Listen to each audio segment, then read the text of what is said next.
Non seulement doit continuer, mais doit s'accélérer. En écoutant messieurs les ministres, oui, il y a un volet transition énergétique qu'il faut accélérer. Oui, il y a des renforcements de capacité nécessaires. Oui, il y a un continent africain qui a besoin aujourd'hui d'avoir des accompagnements où nous avons sur notre continent aujourd'hui la moitié de la population pratiquement qui n'a pas accès à l'électricité.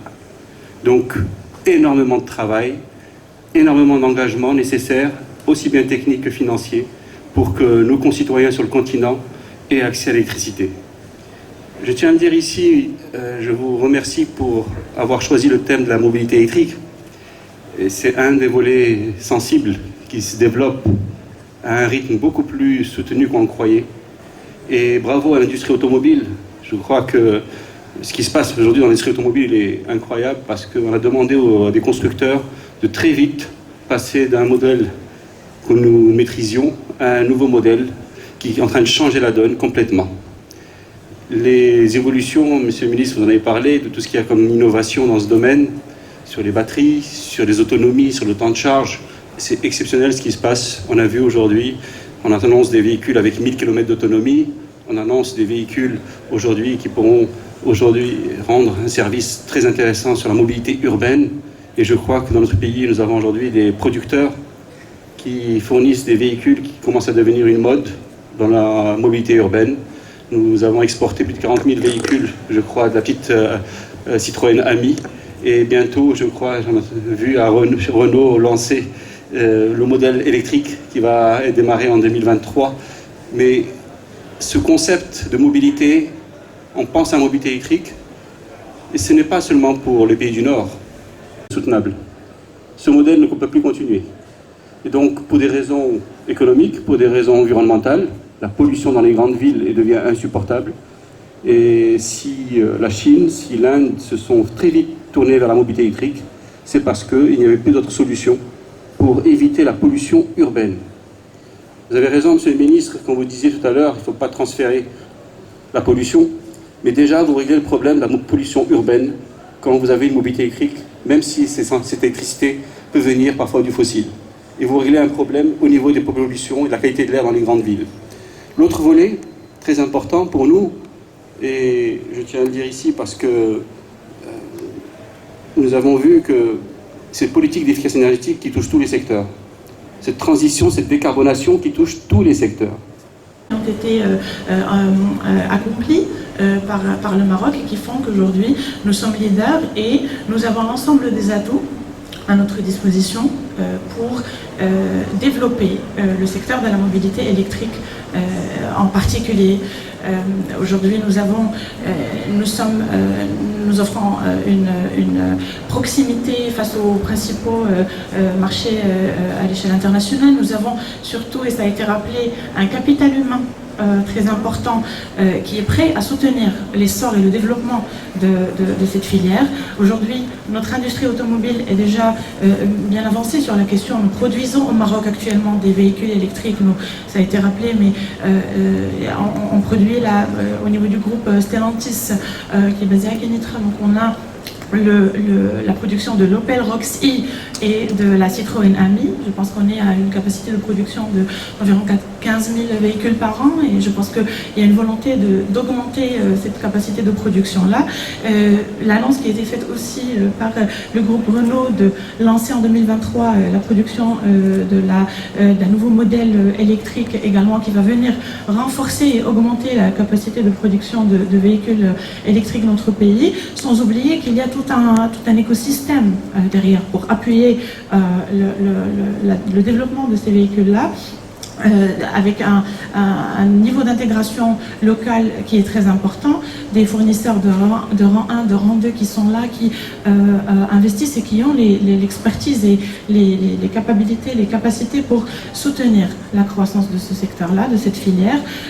Nous avons bien sûr beaucoup d'enjeux à garder en tête et à réfléchir ensemble justement dans des manifestations comme celle-ci.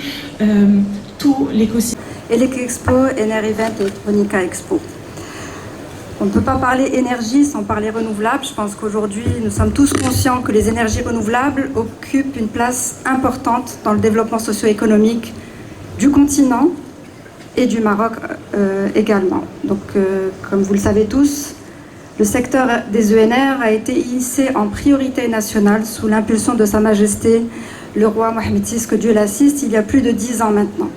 Et il continue d'occuper une place prépondérante et centrale dans le nouveau modèle de développement qui a été adopté par notre royaume.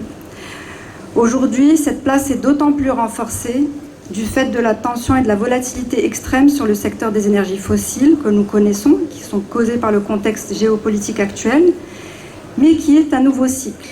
Nous étions plus ou moins dans la même situation en 2009, nous revivons un cycle où notre dépendance vis-à-vis de cette source fossile est encore mise à l'épreuve et une dépendance forte de l'extérieur, bien entendu, a ses impacts que nous devons dépasser, mais également, donc sur le volet environnemental, bien entendu, la multiplication des phénomènes climatiques extrêmes que nous connaissons, qui ont été évoqués par Monsieur le ministre Melaoui tout à l'heure, et les impacts que nous avons aujourd'hui sur nos différents secteurs économiques nationaux. C'est un contexte aujourd'hui qui fait en sorte que le renouvelable est une solution pérenne pour le développement socio-économique de notre pays. Donc, qu'a fait le Royaume du Maroc depuis ? Aujourd'hui, nous disposons d'une capacité renouvelable installée de plus de 4000 MW. À cela s'ajoute un pipeline de projets qui est en cours aujourd'hui de développement ou de construction de plus de 4000 MW. Donc, tout ceci dans l'objectif d'atteindre les minimum 52% à horizon 2030, et ça reste la priorité première de notre pays et de Mazen pour pouvoir honorer ces objectifs à horizon 2030. Répondu pour former les compétences nécessaires au développement des secteurs en matière d'électricité et d'énergie par extension. Et je précise que la FENELEC et l'OFITT sont liés par un accord de cadre partenarial. Sincèrement, merci beaucoup. Merci à vous. Merci. Merci à vous.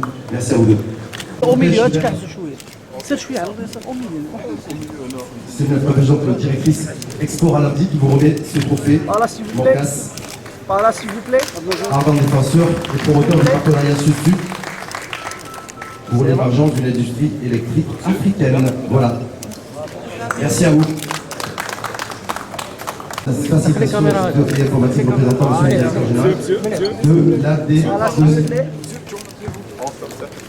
Par là, s'il vous plaît, monsieur. Par là.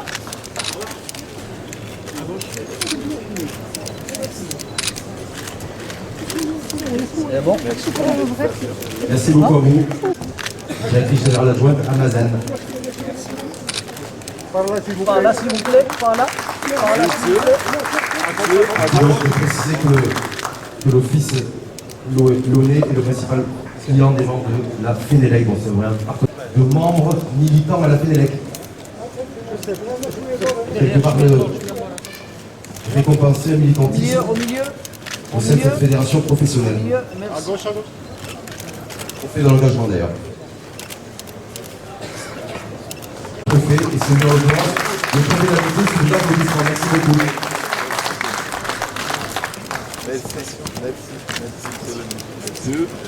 Par là, s'il vous plaît, par là. À gauche. Merci. Je viens du Cameroun. Dans le cadre du partenariat avec la FENELEC, la CAPELEC, il y a un salon d'électricité qui était prévu au Cameroun en 2020. Nous avions la partie marocaine suffisamment avancée avec l'AMDI, mais pour les raisons du Covid, ce salon n'a pas eu lieu. Avec l'accord de la FENELEC et du Maroc, nous pensons tenir ce salon au mois de juillet 2023 au Cameroun, du 4 au 6 juillet. Donc, je réitère l'invitation du Cameroun au Maroc et à toutes les associations africaines. Nous ferons le maximum pour que le Cameroun, qui est l'Afrique en miniature, vous réserve le meilleur pendant ce salon. Merci à vous. Donc, vous voulez qu'on emmène tous ces petits au Cameroun à Yaoundé? Bien sûr. Ça vous va? Ça va. Merci à vous en tout cas. Photo de famille pour immortaliser cet événement, le lancement, le coup d'envoi de cette 15e édition.